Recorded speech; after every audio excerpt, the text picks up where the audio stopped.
जय गणेश, जय विश्वकर्मा। હું અમિત પંડ્યા। આજે આપણે વાત કરીશું ધાર્મિક પ્રસંગોના વિશે। ધાર્મિક પ્રસંગની વાત કરીએ તો શ્રાવણ મહિનાની શરૂઆત થઈ રહી છે। વર્તમાનમાં જ શ્રાવણ મહિનાની શરૂઆત થાય છે। શ્રાવણ મહિનો એટલે ભગવાન શિવની ઉપાસના કરવા માટે, ભગવાન શિવની અર્ચના માટે અને ભગવાન શિવની સાથે કયા દેવતાઓની પૂજા કરીએ તો આપણા જીવનની અંદર ભગવાન શિવ કલ્યાણ કરે। આવો જાણીએ। ઓમ નમઃ શિવાય।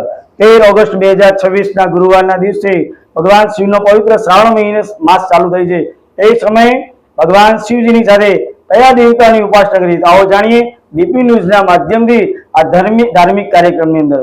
સૌથી પહેલા જાણીએ તો સૌથી પહેલા મેષ રાશિની શરૂઆત થાય છે। મેષ રાશિવાળા વ્યક્તિઓએ આ શ્રાવણ માસ દરમિયાન ભગવાન શિવની સાથે કયા દેવતાની ઉપાસના કરવી જોઈએ એનાથી આપણે આજના કાર્યક્રમની શરૂઆત કરીએ। તો સૌથી પહેલો રાશિ આવશે એ ભગવાન શિવની પ્રિય રાશિ એટલે મેષ રાશિ। મેષ રાશિ એટલે ભગવાન શિવ સાથે હનુમાનજીની ઉપાસના કરવી જોઈએ। ભગવાન શિવ અને ભગવાન હનુમાનજીને લાલ ફૂલ, જળ અને સાહસ માટે ભગવાન મંગળની ઉપાસના કરવી જોઈએ।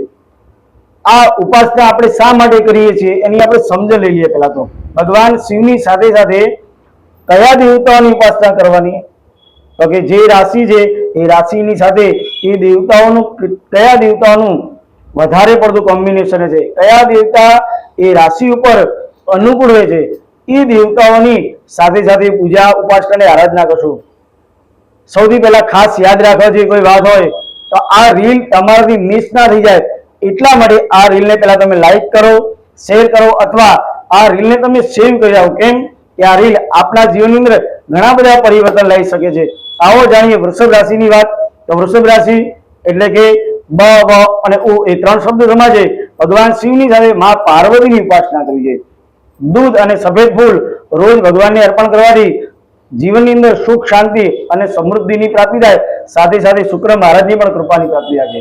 ત્રીજા નંબરની રાશિની વાત કરીએ તો મિથુન રાશિ આવે। મિથુન રાશિ ભગવાન શિવ સાથે ગણેશજીની ઉપાસના કરવી જોઈએ।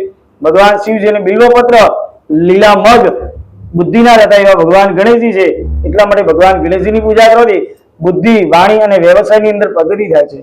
ચોથા નંબરની રાશિની વાત કરીએ તો ચોથા નંબરની રાશિ આવે છે એ કર્ક રાશિ છે। કર્ક રાશિ ભગવાન શિવની અતિ પ્રિય સોમનાથ મહાદેવ સ્વરૂપે ભગવાન શિવે જેને પોતાના મસ્તક ઉપર ધારણ કરેલા છે એવા ભગવાન શિવની પૂજા કરવી જોઈએ। ભગવાન શિવને દૂધ, ચોખા અર્પણ કરવાથી મનની શાંતિ અને ચંદ્ર બળની પ્રાપ્તિ થાય છે। પાંચમા નંબરની રાશિની વાત કરીએ તો પાંચમા નંબરની રાશિ છે એ સિંહ રાશિ છે।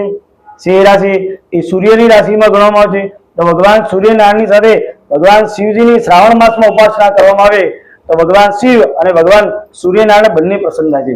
ભગવાન શિવને જળ, લાલ પુષ્પ, કમળ અથવા મસૂરની દાળ અર્પણ કરવાથી ભગવાન પ્રસન્ન થાય છે। છઠ્ઠા નંબરની રાશિ આવે છે કન્યા રાશિ છે। કન્યા રાશિનો માલિક બુધ છે અને ભગવાન શિવ સાથે ગણેશજીની ઉપાસના કરવાથી ભગવાન શિવ અને ગણેશજી બંને પ્રસન્ન થાય છે। ભગવાન શિવજી અને બિલ્વપત્ર અને ગણેશજીને દુર્વા અર્પણ કરવાથી બુદ્ધિ અને કાર્યસિદ્ધિની અંદર અભિવૃદ્ધિ થાય છે। સાતમા નંબરની રાશિની વાત કરીએ તો સાતમા નંબરની રાશિ આવે એ તુલા રાશિ છે। તુલા રાશિની એટલે શુક્ર પ્રધાન રાશિ છે। ભગવાન શિવ અને મા પાર્વતીની અતિ પ્રિય એવા રાશિ છે। તો ભગવાન શિવની સાથે મા પાર્વતીની ઉપાસના કરવી જોઈએ। સફેદ પુષ્પ, દૂધ ભગવાનને અર્પણ કરવાથી પ્રેમ, દાંપત્ય જીવનની અંદર અતિ સુખની પ્રાપ્તિ કરાવનાર આ પવિત્ર તિથિ અને પવિત્ર દિવસ છે। આઠમા નંબરની રાશિની વાત કરીએ તો આઠમા નંબરની રાશિ છે એ વૃશ્ચિક રાશિ છે। મંગળ પ્રધાન રાશિ ભગવાન શિવજી સાથે એટલે કે મહાકાલ સાથે ભગવાન ગણેશજીની સાધના કરવી, મંગળ ભગવાનની પણ સાધના કરવી છે। ભગવાનને અતિ પ્રિય એટલે કાળા તલ અને જળ અર્પણ કરવાથી જીવનની અંદર ભય અને નકારાત્મકતાને દૂર કરવાનો આ દિવસ છે, આ માસ છે। નવમા નંબરની રાશિની વાત કરીએ તો ધનુ રાશિ આવે।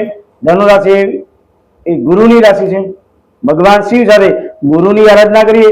પીળા પુષ્પ, ચણાની દાનનું દાન કરવાથી જીવનની અંદર જ્ઞાન, ભક્તિ, ભાગ્ય અને ભગવાન ગુરુની કૃપાની પ્રાપ્તિ થાય છે।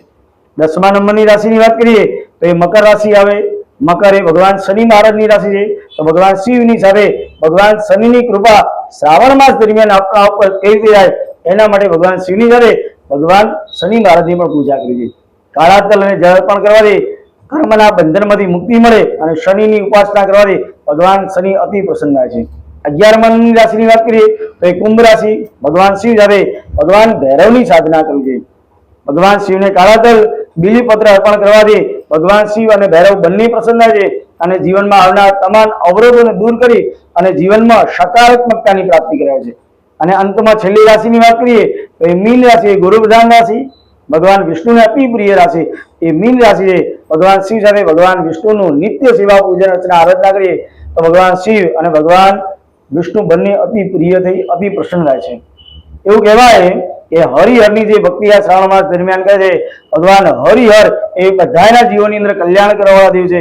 એવા ભગવાન શિવનો પવિત્ર માસ દરમિયાન જો આ ઉપાય કરશો તો આપણા જીવનની અંદર ભગવાન શિવ સાથે ભગવાન નારાયણની કૃપા અને મા ભગવતી મા પાર્વતીની પણ કૃપા આપણા જીવનમાં પ્રાપ્ત થશે.